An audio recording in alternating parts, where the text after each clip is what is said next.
everyone, welcome. I'm Whitney, this is Courtney, and today we are starting our very first episode of Married with Monsters.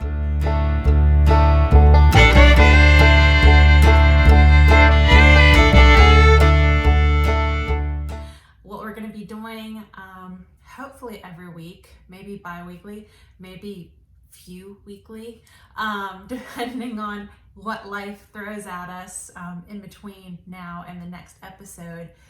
But basically we're here to discuss urban legends, different myths and things, and maybe check out some like spooky areas, different hotels and things like that, and discuss them and try and figure out the background history, how these kind of got their origins, like how they got started, how they kind of shaped the areas that they're from, such as like Appalachia or the West Coast and things like that, and how it kind of shaped everything around them and the people and how they acted, how they've kind of gained popularity and they've, you know, morphed into what we have today. And because a lot of these have gone on to become scary movies, they've had different renditions that are told in different areas of our country and our world, and they're just really interesting, and we just want to kind of dive deeper into them. So without further ado, Courtney is actually here with our first urban legend. This is coming straight from West Virginia and Appalachia, where we are from. They're stories that are very near and dear to our hearts because these have been told over and over to us as children, and they're really interesting. So what story do we have today? Well, actually, we're going to do a twofer. Oh. So, because I was reading stories trying to do our research, and then I discovered that I have come up with a little theory, and my husband, who's a big non-believer, said that he could kind of see it. So you're kind of going to get a twofer today, but they're both from West Virginia, and they're both tales, and both pretty well known. Okay. So, the first one, I'm just going to do like kind of just a recap. Don't want to go full into it, but the first one is from a very popular book in West Virginia, Telltale Lilac. Pretty sure if you grew up in West Virginia and loved any ghost stories, you read this book, your parents read it to you, you've had it forever. I mean, mine's pretty beat up and it's actually kind of new, so that tells you anything. But the first one, I'm going to just kind of recap, is The Head and the Body. And basically this story is about a couple. There was a very pretty girl in a town, because you know you always need one very pretty girl. What good is a story without a pretty lady who all the boys don't want? Anyway, so everybody wants her, and of course she picks this man. And this other guy who was obsessed with her, like obsessed crazy, ends up stalking her. And this takes place just outside of Fairmont, if you're familiar with the area, which is outside of Morgantown. And this guy goes so crazy for this lady, he stalks her. He ends up living outside the woods in her house. Like where her house is, the woods outside, he's out there. He becomes like a nomad. He becomes this creepy bearded dude, like they say, can't even talk to him. It's like he's not even a real person anymore. And he's just bearded, dirty, nasty. Well, one day when stalking her, he sees she goes into the town without her husband. So he had a plan already. He left a tool out in the woods to murder her husband, because of course then, you know, murders the husband. Of course she's gonna fall in love with him. Why wouldn't she? But so he goes to attack the husband. Thankfully, the husband's dog was there, warned the guy that this crazy nomad bearded lunatic was coming after him. In the end, the husband ends up chopping the crazy dude's head off. It rolls down the hill into their well.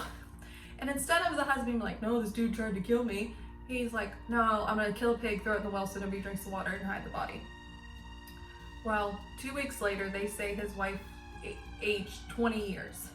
And they move out of the house and nobody hears from him again. And so a few years later, when the new people move into the house, they say every night they hear a voice saying, "Where's my head?" And then from the well you could hear, "I'm in the well." And it would happen all through the night and did not stop until morning comes. So of course, nobody lives there, house is gone. So that's our first story. Now our second story, you might think, well, how the heck is this gonna relate? Which is what my husband did. And I'm gonna try to give an overview of it, but it's the Grafton Monster, which if you're from West Virginia, you know the Grafton Monster. Grafton Monster, Mothman, all the big West Virginia ones. So the Grafton Monster, basically a reporter was driving late at night down the road along the Tigard River, and he sees this big white creature, and it looks like it has seal skin, which I didn't understand, but it's big, white, just pale, ghostly white with no head, and he sees it. And when he goes back to check it out because he didn't stop, it's gone. There's no sighting of it whatsoever. And they go on a hunt for it, never see this creature again. There have been rumored sightings, but his is the only official sighting. And him being a reporter, many people did not believe him, but the Grafton Monster still lives on today. People know the story, people in Grafton, it's a big deal. So I was thinking, I'm sitting here going, okay, so you have this big headless white creature with seal skin, which in my opinion, seal skin, you think what? Looks wet, right? Yeah, like I would Wet, imagine shiny. like rubbery. Yeah. So I'm like, so if you reflect, you would say seal, so it's probably like wet. Well, my thing is, what if the Grafton Monster and this headless dude are the same thing? What if this guy, while trying to find this well with his head, follows the sound of the river because the Tigard and the Monongahela go together? So what if he starts off at the Mon, follows the sound, and ends up following the Tigard, ends up in Grafton, still searching for his head, went to the river, climbed up on the road, and there he is. The Grafton Monster and the head and the well are one and the same. Huh. I like that. I Right? like the tie-in to Right? it. So two completely different West Virginia stories, but in my head, one and the same. So my take on the whole headless man thing is this very well could have been something that realistically happened. Right. Not saying the whole aging thing happened, not saying that people have heard voices, not saying that they haven't, but just saying that very well it could have been, you know, there have always been infighting in West Virginia, the Hatfields and McCoys, different land disputes and things. They're very well known around here and very well documented, but I'm sure there's a lot of stuff that slipped through the cracks. And you know, back in the day, you would be married off to someone. You wouldn't necessarily get a choice as to who you married.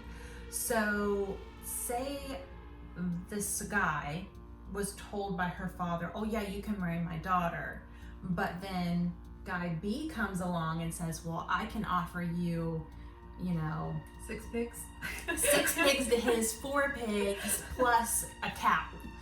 Then if the dad ended up saying, okay, well, guy B, you get to come and marry my daughter, I could see where the other guy would feel slighted by that and maybe end up, you know, planning to attack him. And of course, you know, it's not like we have forensics.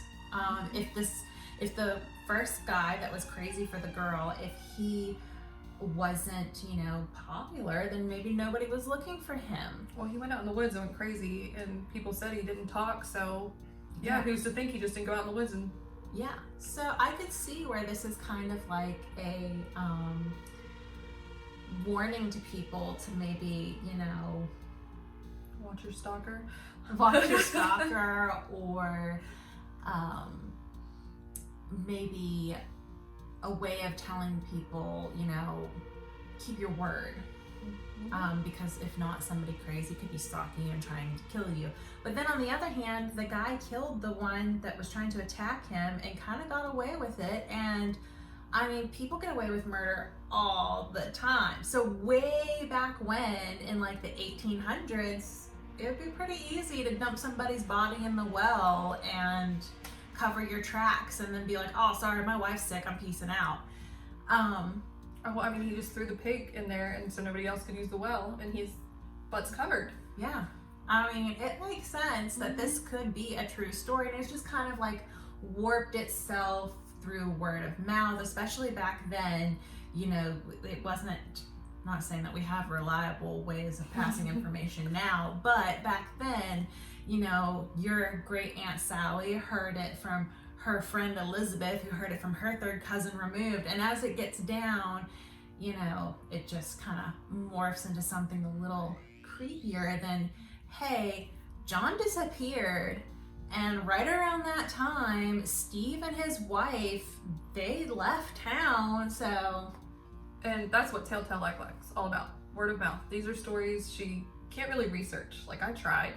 The only research you're going to get is Telltale Like, because she got them from word of mouth by coming here, interviewing West Virginians, and getting these stories. And who knows, the husband that killed the stalker, he could have been like drinking with his buddies one night and was like, hey, listen what happened to me last week and what I had to do. And his friends were like, you might want to get out of town because the sheriff's looking to figure out where he went because his sister hasn't seen him in a week. Right. So then the person who moved in, hearing your voices, wanted to know, what the heck is he hearing? Why is this? or maybe he is hallucinating from drinking dirty pig water. I mean, We don't know. Or moonshine, that West Virginia moonshine is real. I mean, there's a lot of different ways that this can go, and it's pretty interesting how, once again, you have an urban legend that at face value, you're like, there is no way this could have happened. But when you think about it, it kind of makes sense. And did it get embellished? Probably. Does it make for a fun campfire story? Definitely. But it could very well have happened. And like you said, if there is a paranormal tie-in, then maybe the original story is from around the Grafton area. Mm-hmm. And it very could well tie into things, especially if people are seeing things, because we don't know. Nope, don't know.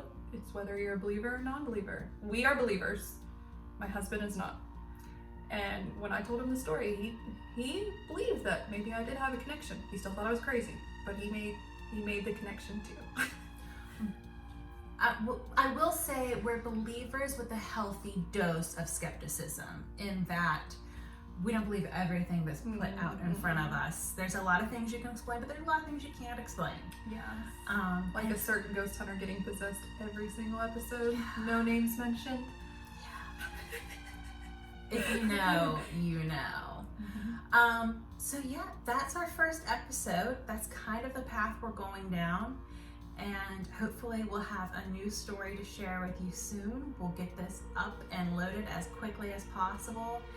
And hopefully later on down the road, maybe we can actually like go on site to some of these places. That's goals. That's goals for sure. And let us know if there's something you want us to cover. Yes. Anything, anywhere. We're trying to stick with kind of West Virginia for now, because not many people are big on West Virginia. They just think we're a bunch of hillbillies.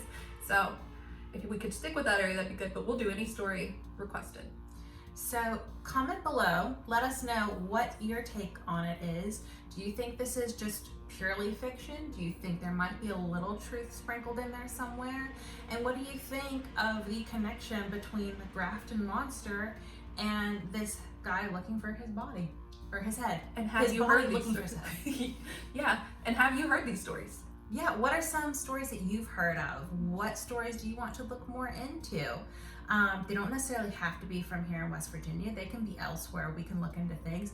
And are there little known urban legends that you know of that not a whole lot of people know of that you'd like to kind of get out there? Let us know. So be sure to like the channel, or like this video, subscribe to the channel, and make sure you ring the bell so you're getting all the updates every time we post a new episode. That's all we have for you this week, and we'll see you next time. Thanks, guys. Bye. Bye.